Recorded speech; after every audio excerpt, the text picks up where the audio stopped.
Shaving mirror में देखो तो बड़े नज़र आते हैं, वही रियर व्यू इमेज मिरर में देखो तो छोटे नज़र आते हैं। पानी के अंदर कभी पेंसिल डाल के देखा है, पेंसिल बेंड नज़र आती है। तो बहुत सारे फिनोमिनाज है लाइट के। Hello everyone, welcome to our channel Adhyayan math and science mania. हमारे इस चैनल में आपका बहुत बहुत स्वागत है। आज के इस लेक्चर में, आज के इस वीडियो में हम लोग जो डिस्कस करने वाले हैं वो है बेटा light reflection and refraction chapter. Examination point of view से जितना इंपॉर्टेंट चैप्टर है उतना ही इंटरेस्टिंग भी है, और मेरी ये गारंटी है, 100% गारंटी है कि आपको यहाँ पर ये चैप्टर डेफिनेटली समझ आएगा। लेकिन आपको लास्ट तक हमारे साथ इस जर्नी में बने रहना पड़ेगा। यहाँ पर जो हम लोग पढ़ने वाले हैं, इस चैप्टर में हम लोग पढ़ने वाले हैं बेटा इंट्रोडक्शन ऑफ लाइट हम लोग देखेंगे, लॉज ऑफ रिफ्लेक्शन के बारे में जानेंगे, साइन कन्वेंशन सीखेंगे, spherical mirrors, lenses, refractive index, refraction क्या होता है, पावर के बारे में जानेंगे और न्यूमेरिकल्स करेंगे ढेर सारे डिस्कस, जिससे कि आप बोर्ड्स के लिए प्रिपेयर हो जाएं। डरने की ज़रूरत नहीं है, घबराने की ज़रूरत नहीं है, मैं हूँ ना। तो चलो स्टार्ट करते हैं हमारी इस मैजिकल जर्नी को, और आ जाओ जल्दी से अपना पेन, पेंसिल, पेपर, कॉपी लेके नोट्स साथ के साथ बनाते रहना। कोई डाउट हो तो कमेंट्स में लिख देना, ठीक है। पूरी कोशिश करेंगे उसका एक शॉर्ट बनाकर आप लोगों को हम लोग उस पॉइंट को समझा दें। तो चलो स्टार्ट करते हैं आज का वीडियो।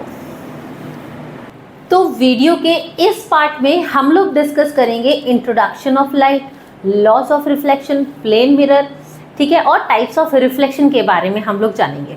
तो चलो स्टार्ट करते हैं आज का लेक्चर। हम लोग सबसे पहले इंट्रोडक्शन हम लोग देख लेते हैं बेटा। अपने साथ पेन पेपर लेके बैठ जाना और साथ के साथ नोट्स भी बनाते रहना, ठीक। देखो, लाइट जो होती है, लाइट एक एनर्जी की फॉर्म होती है। Light is a form of energy, ठीक है, due to which we are able to see the objects which emit light, जिसकी वजह से हम उन ऑब्जेक्ट्स को देख सकते हैं जिसमें से लाइट एमिट हो रही है, यानी कि लाइट निकल रही है। अब कौन कौन से ऑब्जेक्ट हो गए जिनमें से लाइट निकलती है, जैसे मान लो सन हो गया, लैम्प हो गया, कैंडल हो गई, है ना, दे emit light of their own. तो जो ऑब्जेक्ट्स अपनी लाइट खुद से एमिट करते हैं उनको हम क्या बोलते हैं, ल्यूमिनस ऑब्जेक्ट। आपने छोटी क्लासेस में पढ़ा होगा, है ना, they are known as luminous object, ठीक।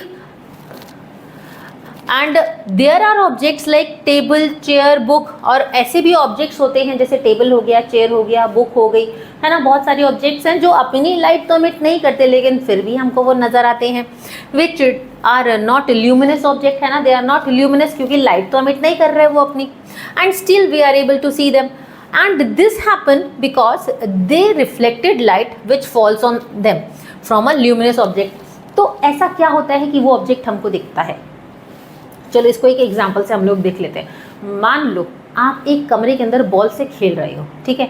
अब क्या होगा, वो बॉल खेलते खेलते आपकी बेड के नीचे चली गई। रूम में तो लाइट जल रही है लेकिन बॉल तो नज़र नहीं आ रही। क्यों नहीं नज़र आ रही भाई, जब रूम के अंदर लाइट जल रही है तो। अब आप क्या करते हो, भाग के जाते हो, मम्मा का या पापा का फ़ोन ले आते हो, है ना, वरना आजकल तो आप लोग भी अपने पास फ़ोन रखते ही होगी, बच्चे रखते हैं। तो आप क्या करते हो, वरना टॉर्च ले लेते हो, लेज़र लाइट वगैरह ले लेते हो और उससे सर्च करते हो बॉल कहाँ है। अब जब लाइट इधर उधर पड़ रही होती है तब तो बॉल नहीं नज़र आती, लेकिन जैसे ही लाइट उस बॉल के ऊपर पड़ती है तो वो बॉल आपको दिखने लगती है। और जैसे ही बॉल दिखती है तो आप उसको निकाल लेते हो। तो अब बॉल दिखी कैसे, हुआ क्या एग्जैक्टली, देखो जैसे ही लाइट उस बॉल के ऊपर पड़ी तो लाइट जो है वो बाउंस बैक हुई, रिफ्लेक्ट बैक हुई। रिफ्लेक्ट बैक का मतलब होता है बेटा बाउंस बैक होना। जैसे बॉल को आप दीवार पे मारते हो और बॉल वापस से आपके पास आती है, उसको बोलते हैं रिफ्लेक्शन, बाउंस बैक होना। तो जैसे ही बॉल यहाँ पर पड़ी थी, आपने टॉर्च मारी और वो जो लाइट है वो बॉल के ऊपर गिरी और वहाँ से टकराकर हमारी आंखों तक पहुँची, उसको बोलते हैं रिफ्लेक्ट होना। तो लाइट जब वहाँ से रिफ्लेक्ट बैक होती है तो हमें ऑब्जेक्ट नज़र आने लगता है। तो इसी तरह से ऑब्जेक्ट्स जैसे टेबल, चेयर, बुक, ये सारे के सारे नॉन ल्यूमिनस ऑब्जेक्ट है, लेकिन जैसे ही ल्यूमिनस ऑब्जेक्ट से इनके ऊपर लाइट गिरती है और वो रिफ्लेक्ट बैक होकर हमारी आंखों तक पड़ती है तो हमको वो ऑब्जेक्ट नज़र आने लगते हैं, ठीक है। When this reflected light reaches our eyes, we are able to see such non-luminous object, ठीक है। तो इस तरह से हमें ऑब्जेक्ट नज़र आने लगते हैं। तो ये जो बाउंस बैक होता है, इस बाउंस बैक को बोलते हैं हम लोग रिफ्लेक्शन। इसी पर अभी हम लोग डिस्कस करेंगे, ठीक है। अब देखो लाइट रेज जो होती हैं बेसिकली इनके अंदर क्या होता है, इलेक्ट्रोमैग्नेटिक वेव्स होती हैं, ठीक है, इनके अंदर क्या होता है, इलेक्ट्रोमैग्नेटिक वेव्स होती हैं। तो इलेक्ट्रोमैग्नेटिक वेव्स जो होती हैं बेटा वो हमेशा सीधा ट्रैवल करती हैं, स्ट्रेट ट्रैवल करती हैं, जिसको हम बोलते हैं रेक्टिलिनियर प्रोपगेशन। क्या बोलते हैं, रेक्टिलिनियर प्रोपगेशन। तो लाइट रेस के अंदर इलेक्ट्रोमैग्नेटिक वेव्स होती हैं जिनको किसी भी तरह का मटेरियल मीडियम नहीं चाहिए होता। मटेरियल मीडियम जैसे सॉलिड, लिक्विड और गैस फॉर देयर प्रोपगेशन। यानी कि जैसे मान लो कि इस रूम के अंदर अगर हम वैक्यूम क्रिएट कर दें, आप लोगों ने छोटे 8th क्लास में पढ़ा था साउंड के बारे में, तो साउंड को एक मीडियम चाहिए होता है ट्रैवल करने के लिए। स्पेस में हम बोलेंगे तो सुनाई देगा, नहीं देगा, क्यों, क्योंकि वहाँ मीडियम नहीं है, तो साउंड कैसे ट्रैवल करेगा। लेकिन सनरेज तो हमारी अर्थ तक पड़ती है ना, और वो स्पेस से होके आती हैं, तो इससे प्रूफ हो रहा है कि लाइट को किसी तरह का मीडियम नहीं चाहिए होता ट्रैवल करने के लिए, ठीक है। तो लाइट को किसी भी तरह का मीडियम नहीं चाहिए होता प्रोपगेट करने के लिए। दूसरा जो वेवलेंथ होती है विजिबल लाइट की, वो बहुत छोटी होती है। ऑलमोस्ट कितनी होती है, 4 × 10⁻⁷ मीटर्स टू 8 × 10⁻⁻7 मीटर्स तक, ठीक है। 4 × 10⁻⁻7 मीटर टू 8 × 10⁻⁻7 मीटर्स तक, ऑलमोस्ट 400 to 800 नैनोमीटर्स। लगा लो कितना छोटा होगा, कितनी छोटी होगी, ठीक है, वेवलेंथ। अब हम यहाँ से देख सकते हैं, देखो जो लाइट होती है, आगे चल के आप पढ़ोगे 2 टाइप की होती है कि भाई पार्टिकल की फॉर्म में होती है और वेव्स की फॉर्म में होती है, ठीक है। अगर हम पार्टिकल की फॉर्म में देख रहे हैं बेटा, तो यहाँ पर बैरियर लगा दिया, ठीक है, यहाँ पर कुछ भी लगा दिया, कोई बुक लगा दी, कोई भी ओपैक ऑब्जेक्ट लगा दिया, ठीक है। अब यहाँ पर बैरियर लगा दिया, तो क्या हुआ, यहाँ पर तो लाइट रुक गई, लेकिन यहाँ पर ट्रैवल कर रही है। ऐसा तो नहीं हो रहा कि यहाँ से ये टेढ़े मेढ़े होकर इधर जा रहे हैं, नहीं, क्योंकि लाइट स्ट्रेट पाथ में ट्रैवल करती है, तो यहाँ पर ये ब्लॉक हो जाएगी, और यहाँ पर जहाँ पर उसको पाथ मिल रहा है वहाँ से वो जो है आगे बढ़ जाएगी, ठीक। इसी तरह से वेव्स की फॉर्म में जब हम देख रहे हैं, तो देखो यहाँ पर बैरियर लगा हुआ है, देखो यहाँ पर पूरा बैरियर है ना, ये देखो ये यहाँ पर पूरा बैरियर है, जिसकी वजह से ये यहाँ पर तो ट्रैवल नहीं कर पा रही है, तो वेवलेंथ जो है यहाँ पर और छोटी होगी। लेकिन जैसे ही उसको एक स्पेस मिला, तो वहाँ पर वो जो है पास होने लग गई, जैसे ही उसको रास्ता मिला, ठीक। तो लाइट को मटेरियल मीडियम नहीं चाहिए होता, पहले तो आप ये देख लो, light do not require any material medium, ठीक है, ये नोट डाउन कर लो,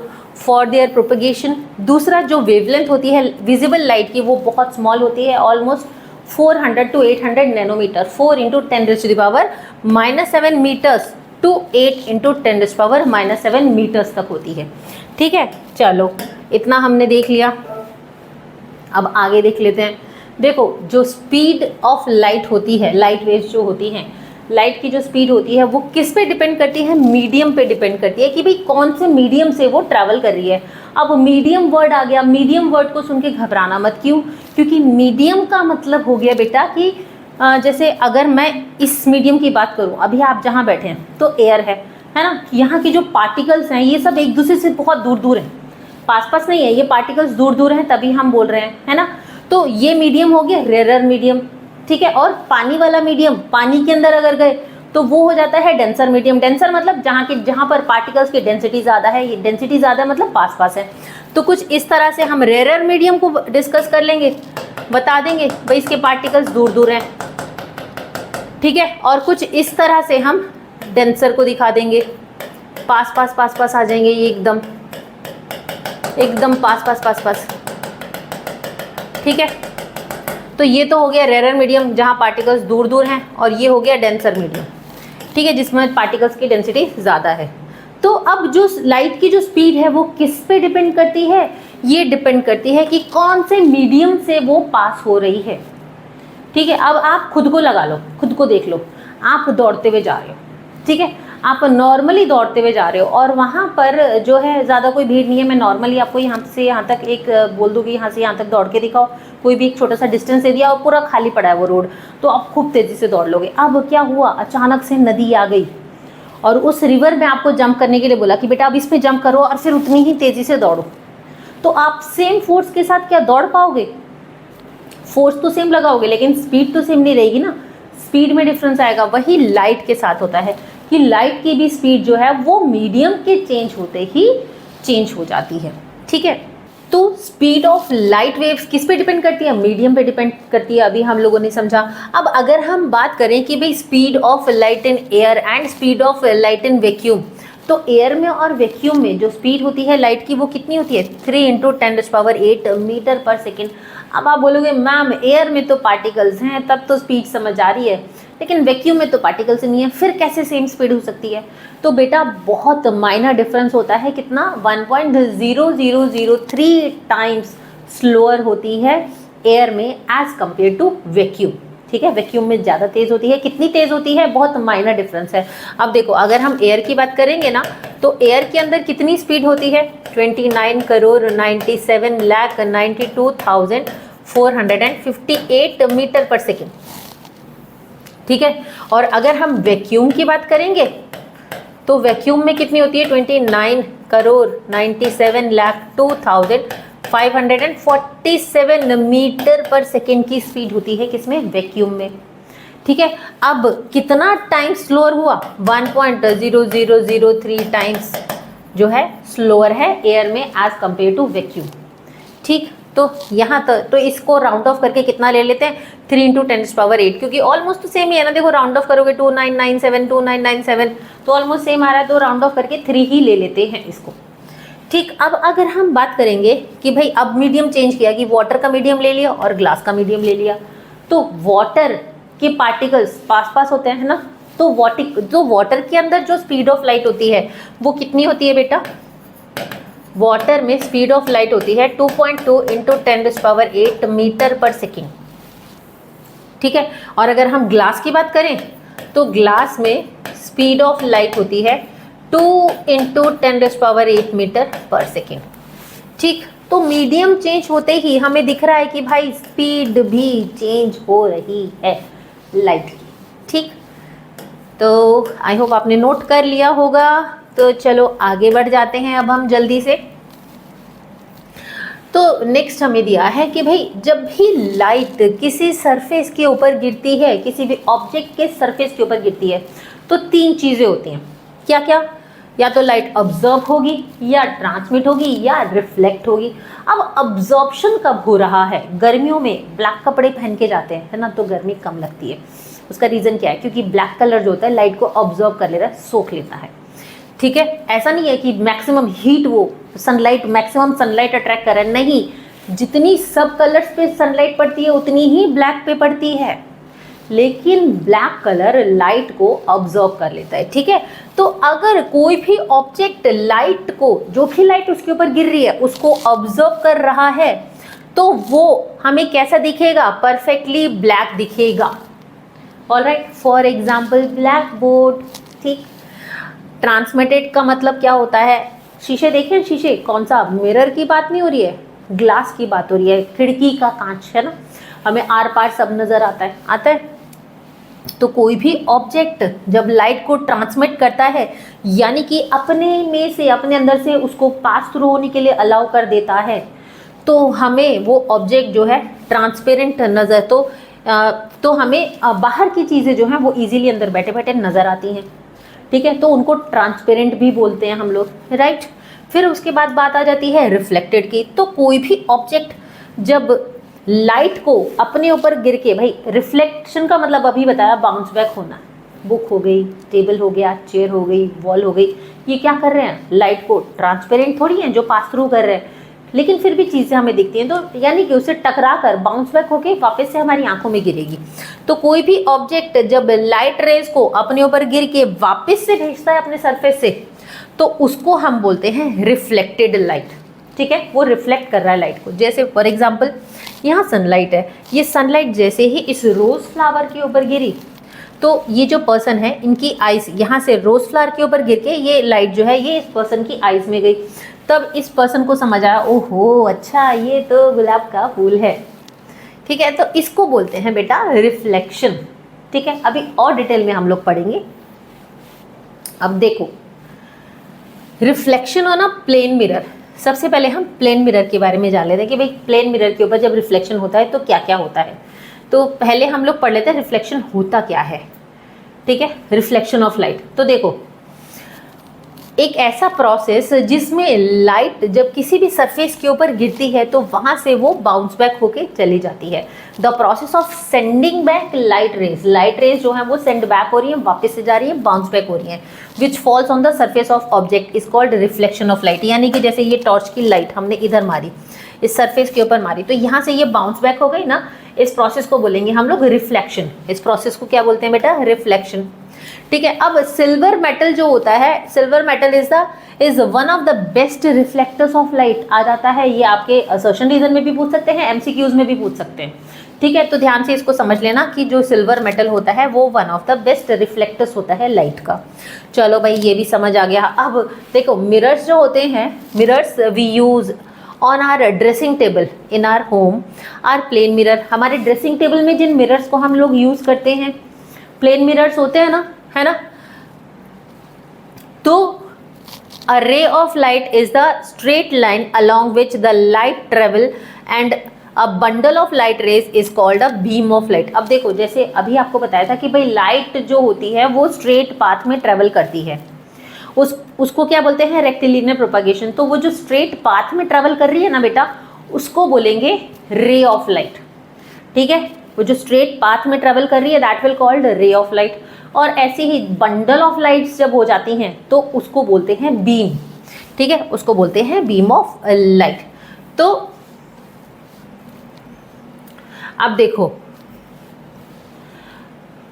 आपके पास बोर्ड्स में पूछ लेते हैं लॉज ऑफ रिफ्लेक्शन के बारे में। तो लॉज ऑफ रिफ्लेक्शन के अंदर क्या होता है ये हम समझते हैं। 2 नंबर का क्वेश्चन आ जाता है, बहुत सिंपल है, बस यहाँ पर अभी बैठे बैठे आपको याद हो जाएगा, लेकिन ध्यान से सुनना। ठीक है, बहुत इंपॉर्टेंट है एग्जामिनेशन पॉइंट ऑफ व्यू से। तो देखो, जैसे मान लो ये एक सरफेस है। ठीक है, ये एक सरफेस है, इसको आप स्ट्रेट लाइन के थ्रू रिप्रेजेंट कर सकते हो। अब क्या हुआ, यहाँ से टॉर्च मारी, लाइट जो है हमेशा ऑब्लिक गिरती है, लाइट ऑब्लिक गिरनी चाहिए, रिफ्लेक्शन का रूल होता है। ठीक है, तो ये ऑब्लिक गिरी। अब क्या हुआ, यहाँ से इस सरफेस के ऊपर आई और इस सरफेस के ऊपर आके टकरा के ये वापस चली गई। तो ये जो लाइट गिरी है ये एक इंसिडेंस हुआ है ना। ये जो लाइट गिरी है ये एक इंसिडेंस हुआ है, तो इसको बोलते हैं इंसिडेंट रे। ठीक, ये कौन सी रे कहलाएगी? ये कहलाएगी इंसिडेंट रे। अब यहाँ से टकरा के ये वापस चली गई तो ये रिफ्लेक्ट हुई ना, रिफ्लेक्शन हुआ ना, बाउंस बैक होना भी बताया था। तो इसको बोलते हैं रिफ्लेक्टेड रे। क्या बोलते हैं बेटा? ये क्या कहलाएगी? Reflected ray. ठीक है, ये कहलाएगी रिफ्लेक्टेड रे। ये क्या है? Incident ray. ठीक, अब इनके बीच में एक नॉर्मल ड्रॉ किया जाता है जो परपेंडिकुलर होता है हमेशा। ठीक है, इसको बोलते हैं नॉर्मल। यहाँ पर एक नॉर्मल ड्रॉ होता है। ठीक, एक ये नॉर्मल, ये परपेंडिकुलर होता है हमेशा। ठीक है, तो ये तो हो गई रिफ्लेक्टेड रे। क्या बताइए आपको? ये हो गई इंसिडेंट रे, ये हो गई रिफ्लेक्टेड रे। अब देखो, इंसिडेंट रे और नॉर्मल के बीच में किसकी बात कर रहे हैं? ये इंसिडेंट रे और ये जो नॉर्मल है, इसके बीच में जो एंगल बन रहा है ना, इनके बीच में, इसको बोलते हैं angle of incidence. Angle of incidence को किससे रिप्रेजेंट करते हैं बेटा? आई से। ठीक है, एंगल ऑफ इंसिडेंस को किससे रिप्रेजेंट करते हैं? एंगल ऑफ इंसिडेंस को किससे रिप्रेजेंट करते हैं? एंगल आई। ठीक है, इसको थोड़ा सा इधर करके लिख लेते हैं।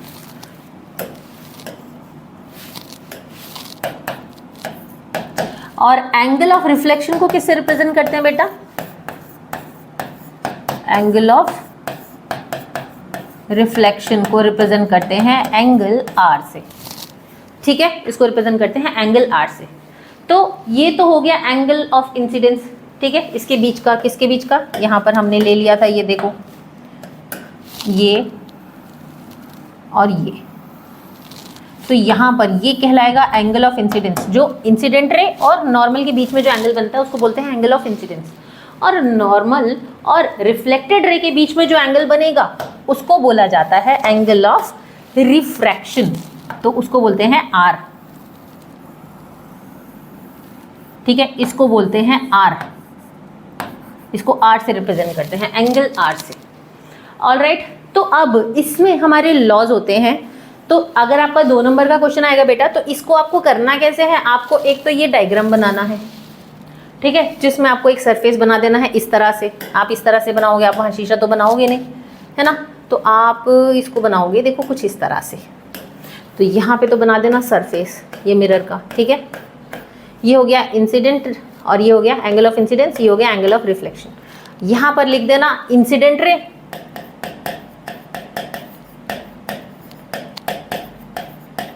और यहाँ लिख देना रिफ्लेक्टेड रे।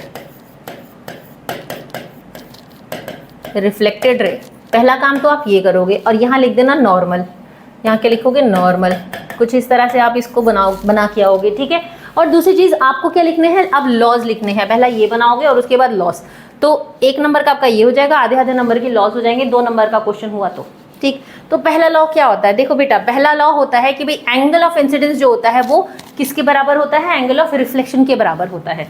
तो फर्स्ट लॉ हो गया हमारा angle I is equals to angle R, ठीक है। यानी कि the angle of incidence is equals to the angle of reflection, ठीक। पहला कि भाई जितना एंगल यहाँ से यहाँ तक का बन रहा है नॉर्मल और इंसिडेंट रे के बीच में जो एंगल बन रहा है उतने ही डिग्रीज का एंगल बनेगा नॉर्मल और रिफ्लेक्टेड रे का। कि जैसे मान लो यहाँ पर मैंने बोला है, मान लो लेट अस सपोज दैट यहाँ पर बन रहा है 30 डिग्रीज का एंगल, तो बेटा यहाँ पर भी 30 डिग्रीज का एंगल बनेगा, पहला रूल। दूसरा लॉ क्या होता है कि इंसिडेंट रे, नॉर्मल और रिफ्लेक्टेड रे, ध्यान से सुनना, इंसिडेंट रे, नॉर्मल और reflected ray they lie on the same plane. बस इतना बोलना है आपको, ठीक है। क्या बोलना है? Incident ray, normal and reflected ray lie on the same plane, same plane पे लाई करेंगे, ठीक। तो अब ये जो लॉज होते हैं, these laws of reflection are applicable to all type of reflecting surfaces. ये जो लॉज हैं ये सब टाइप के रिफ्लेक्टिंग सर्फेसेस के ऊपर एप्लीकेबल हैं, इंक्लूडिंग स्फेरिकल सर्फेसेस, चाहे वो स्फेरिकल सर्फेस ही क्यों ना हो, ठीक है, उन सब पे ये एप्लीकेबल है। ऑलराइट, तो देखो अब रिफ्लेक्शन कितने टाइप का होता है ये हमें देखना है। रिफ्लेक्शन कितने टाइप का होता है? पहला होता है डिफ्यूज रिफ्लेक्शन, दूसरा होता है रेगुलर और specular reflection and third is multiple reflection, ठीक है। पहला होता है डिफ्यूज रिफ्लेक्शन, दूसरा होता है रेगुलर और स्पेक्युलर रिफ्लेक्शन और तीसरा होता है मल्टीपल रिफ्लेक्शन। तो बेटा डिफ्यूज रिफ्लेक्शन के अंदर क्या होता है? देखो, इरेगुलर सरफेस तो आपको दिख रहा होगा, है ना, प्लेन सरफेस तो नहीं है, इरेगुलर सरफेस है यहाँ पर, ठीक। तो क्या हो रहा है? यहाँ से इंसिडेंट रे आ रही है और ये रिफ्लेक्टेड रे है ना। देखो ये रही इंसिडेंट रे आपकी, अगर आप देखोगे इसको तो इसे ले लेते हैं, तो ये तो है इंसिडेंट रे, राइट। और सीधी नहीं बन रही है, देखो देखो, जैसे ये है इंसिडेंट रे, है ना, और यहाँ से ये जा रही है रिफ्लेक्टेड रे, ठीक। ये तो पहला वाला है। दूसरा अगर हम देखें तो ये है इंसिडेंट रे और ये है रिफ्लेक्टेड रे। अब हमको क्या दिख रहा है? क्या ये जो रिफ्लेक्टेड रे हैं क्या ये दोनों एक दूसरे के पैरेलल हैं? नहीं, है ना। तो ये कहलाता है डिफ्यूज रिफ्लेक्शन, जब रिफ्रैक्टेड रे एक दूसरे के पैरेलल नहीं होती हैं, ठीक है। जब ये रिफ्रैक्टेड रे जो हैं ये एक दूसरे के पैरेलल नहीं होंगी, ये होगा डिफ्यूज रिफ्रैक्शन, ठीक है, डिफ्यूज रिफ्लेक्शन। अब हम बात करेंगे रेगुलर और स्पेक्युलर रिफ्लेक्शन की। तो ये देखो बेटा, ये इंसिडेंट रे दिख रही है, यहाँ से ये रिफ्लेक्ट बैक हुई है, फिर ये इंसिडेंट रे दिख रही है, यहाँ से ये रिफ्लेक्ट बैक हुई है, फिर ये इंसिडेंट रे दिख रही है, यहाँ से ये रिफ्लेक्ट बैक हुई है, ठीक है। तो यहाँ पर हो क्या रहा है? यहाँ पर ये जितनी भी रिफ्लेक्टेड रेज हैं, यहाँ पर ये देखो ये भी रिफ्लेक्टेड रे है ना, यहाँ पर ये भी रिफ्लेक्टेड रे है, ये भी रिफ्लेक्टेड रे है। तो ये जो रिफ्लेक्टेड रे हैं ये दिख रहा है एक दूसरे के पैरेलल हैं, ठीक है। तो जब रिफ्लेक्टेड रे एक दूसरे के पैरेलल होती हैं उसको हम क्या बोलते हैं? रेगुलर और स्पेक्युलर रिफ्लेक्शन, ठीक। इसके बाद आ जाती है हमारे पास बात मल्टीपल रिफ्लेक्शन की। मल्टीपल रिफ्लेक्शन का एग्जाम्पल एक देते हैं आपको, बड़ा बहुत बढ़िया सा। एक दो मिरर लगाओ, ठीक है, लिटरली एक दूसरे के, एक ऐसे लगाओ और एक ऐसे लगाओ एल शेप में, और आप बीच में खड़े हो जाओ, तो कितने दिखोगे? यहाँ पर भी इमेज बनेगी, है ना, यहाँ पर भी इमेज बनेगी, और बीच में भी कहीं ना कहीं इमेज बनेगी। मेले में गए हो, मेले में देखा है ना बहुत सारे मिरर, जैसे एक मिरर यहाँ पर भी एक मिरर है, इधर भी, इधर भी, इधर भी, इधर भी, तो मल्टीपल इमेजेस हमारी दिखती हैं, पीछे तक जाती हैं एंडलेस, तो उसको बोलते हैं मल्टीपल रिफ्लेक्शन। ठीक है, अभी आपको इससे कोई लेना देना नहीं है, लेकिन फिर भी लिख लो, number of images is equal to 360 degrees upon angle between mirrors -1। ठीक है, ये इसका फॉर्मूला है। चलो, ये तो हमने बात कर ली टाइप्स ऑफ रिफ्लेक्शन की। ठीक है, अब हम मिरर देख लेते हैं बेटा। मिरर हमारे पास पीछे था, देखो, characteristics of images formed by plane mirror. अब प्लेन मिरर के ऊपर जो भी इमेजेस फॉर्म होती हैं उसकी करेक्टरिस्टिक्स क्या होती हैं, उसकी विशेषताएं क्या होती हैं। देखो, there are different characteristics formed by the plane mirror. These are a plane mirror. कभी देखा है शीशे के सामने खड़े होकर हम खुद को देखते हैं, दिखते हैं, हम दिखते तो सेम वैसे ही हैं, लेकिन डिफरेंस क्या होता है, वहाँ पर लेफ्ट राइट नज़र आ रहा होता है और राइट लेफ्ट नज़र आ रहा होता है। कभी कुछ लिखा हुआ शीशे के सामने रख के देखना, वो इन्वर्टेड, वो उल्टा नज़र आता है ना, वो उल्टा नज़र आता है। कैसे? वो इरेक्ट तो होता है लेकिन वो वर्चुअल, वर्चुअल का मतलब क्या हुआ, वो उल्टा नज़र आता है हमको लिखा हुआ। कैसे? अब ये देखो, the images formed through the plane mirror is always virtual. Virtual मतलब कि लेफ्ट का राइट नज़र आना और राइट का लेफ्ट नज़र आना इज वर्चुअल। ठीक है, तो जो भी इमेजेस फॉर्म होती हैं प्लेन मिरर के ऊपर वो हमेशा वर्चुअल होती हैं।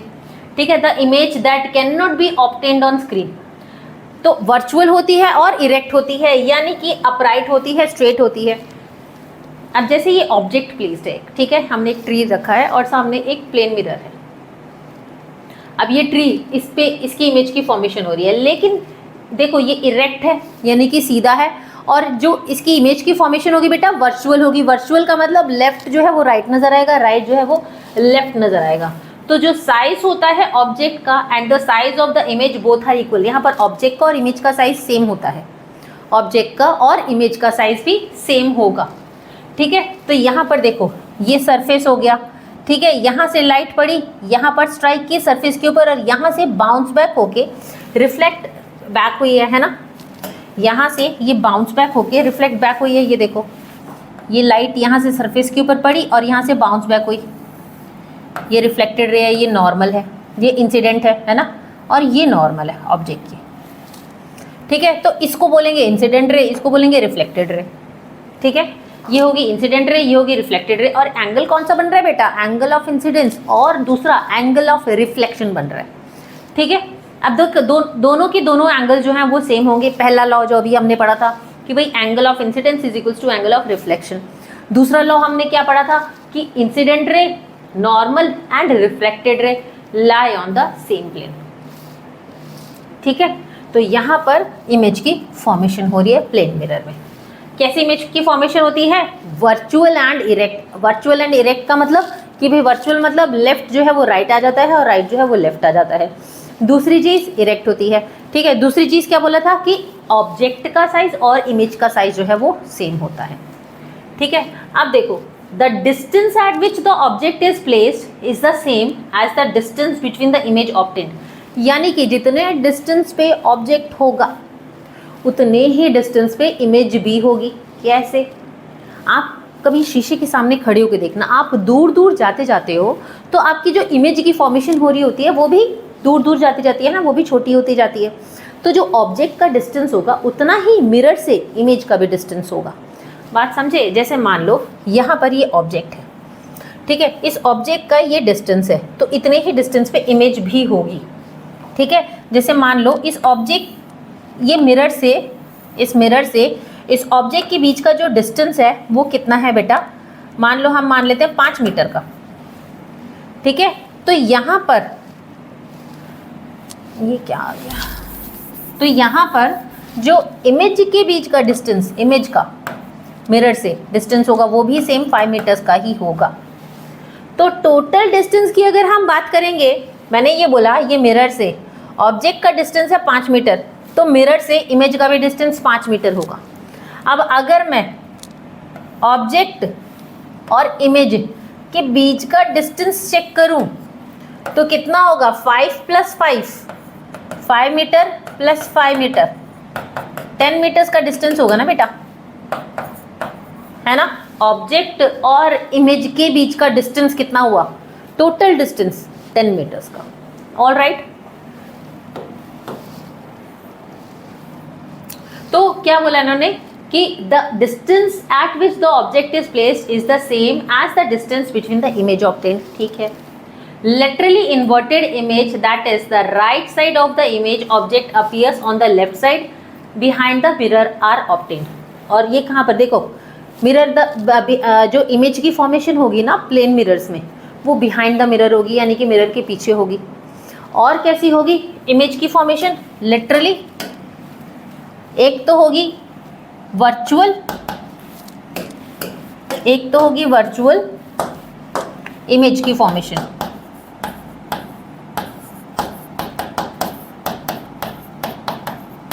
वर्चुअल एंड इरेक्ट, ये आपको याद रखना है। ठीक है, वर्चुअल एंड इरेक्ट। वर्चुअल का मतलब लेफ्ट जो है वो राइट नजर आएगा, राइट जो है वो लेफ्ट नजर आएगा, और इरेक्ट होती है।